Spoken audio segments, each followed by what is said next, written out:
galera, tudo bom? Sejam bem-vindos a mais uma videoaula do nosso canal. E esse vídeo foi produzido por Isabela Luiza, Laís Lara Xavier, Larissa Aires e Lohane Costa. E o tema de hoje são antipsicóticos. Bom, e na aula de hoje nós vamos responder: o que são psicoses? O que são antipsicóticos? Como eles agem? Quais as dúvidas frequentes da população? Bom, então vamos lá. Psicose é um nome usado para um problema médico que afeta o cérebro de maneira que a pessoa perca o contato com a realidade. Então, essa pessoa ela vai começar a ter alucinações, vai ter delírios, vai começar a ouvir vozes. E quando isso acontece de repente, nós dizemos que a pessoa está em um surto ou episódio psicótico. Uma pessoa pode também ficar com a doença pelo resto da vida. E isso nós chamamos de psicose crônica.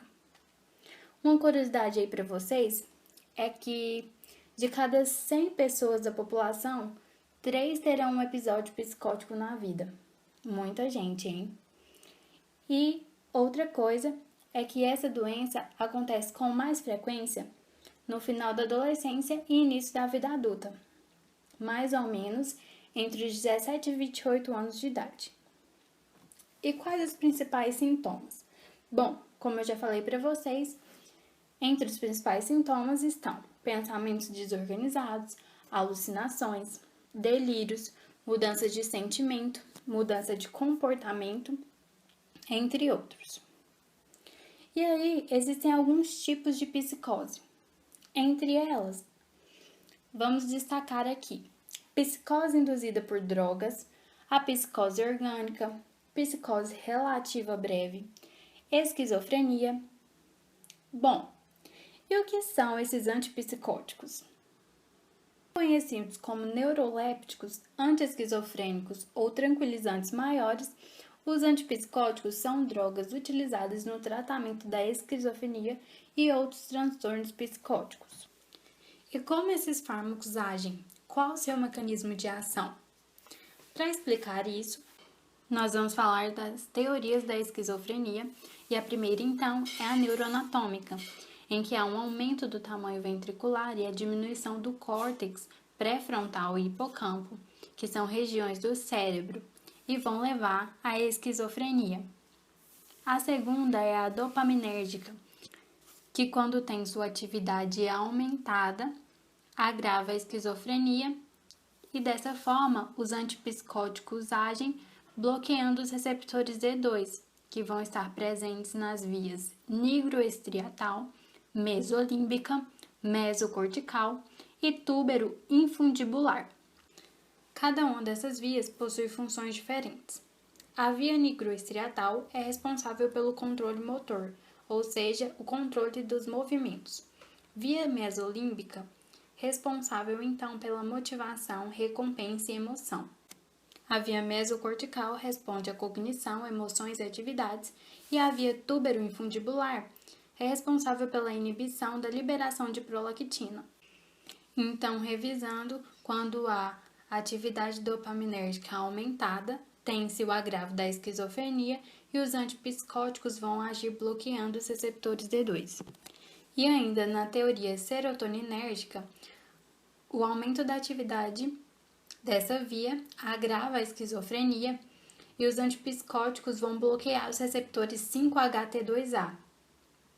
E por último, há ainda a teoria glutamatérgica, que ao contrário de todas as outras, agrava a esquizofrenia através da diminuição de sua atividade, sendo que a fenciclidina, um antagonista dos receptores NMDA, induz sintomas positivos e negativos da esquizofrenia. Bom, galera, estamos chegando na última parte da nossa videoaula e vamos responder agora algumas dúvidas frequentes da população. E a primeira pergunta é: o que causa a esquizofrenia? Bom, primeiro, a esquizofrenia é uma doença mental com sintomas psicóticos e ela é causada por vários fatores, entre eles fatores genéticos, fatores ambientais, alterações cerebrais e alterações bioquímicas. A pergunta número 2 que nós levantamos é: quais os antipsicóticos diminuem o risco de suicídio? São eles então clozapine, zotepine, ziprosidone, olanzapine. Pergunta 3. Os antipsicóticos impossibilitam o indivíduo de realizar suas atividades diárias? Isso vai depender dos efeitos colaterais do medicamento e de cada pessoa também, porque algumas pessoas podem ter efeitos colaterais mais leves, enquanto outras efeitos colaterais severos. E os antipsicóticos afetam o desempenho sexual? Sim, eles vão diminuir o desejo sexual através da diminuição da testosterona. E um paciente em uso de antipsicótico pode se tornar dependente? Os antipsicóticos não causam dependência. Entretanto, se a medicação tiver que ser interrompida de uma vez, a diminuição da dose deve ser gradativa. E os efeitos colaterais podem ser impotência sexual, a incapacidade de ejaculação, infertilidade e a ausência de menstruação. Além disso, pessoas em uso podem apresentar síndrome de Parkinson, sensação de inquietude, movimentos involuntários, tiques na face, que são, por exemplo, o piscar repetitivo, e produção de leite, tanto em mulheres fora do período pós-parto, quanto em homens. E eles afetam o ciclo menstrual? Bom, como eu já respondi para vocês anteriormente, sim, eles afetam o ciclo menstrual através do aumento da prolactina. Ele pode causar períodos de infertilidade, podem haver ausência de menstruação e ainda a ginecomastia, que é o aumento do volume das mamas. E qual a diferença entre os antipsicóticos típicos e atípicos? Os típicos são os de primeira geração e eles fazem a melhora dos sintomas positivos, enquanto os atípicos são os de segunda geração e eles realizam a melhora dos sintomas negativos. Bom, galera, chegamos ao fim de mais uma videoaula. Essas são as nossas referências para vocês.